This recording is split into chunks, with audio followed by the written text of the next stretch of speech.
So today we're going to learn how to open a new Google Doc. So first you'll want to go to Google Drive and just type that in the search bar. Click on the one that pops up first. Click Go to Google Drive. And then it will give you an option to enter your email. Mine's already in there, so I just have to enter my password.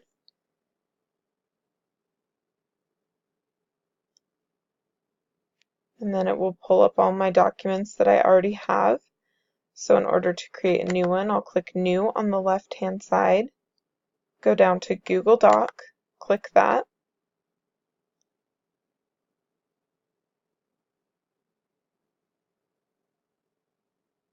and then it will bring up this new document for me. And then up here on the left-hand corner, you can rename your document, and then you can type whatever you have to type. You can also share it with other people.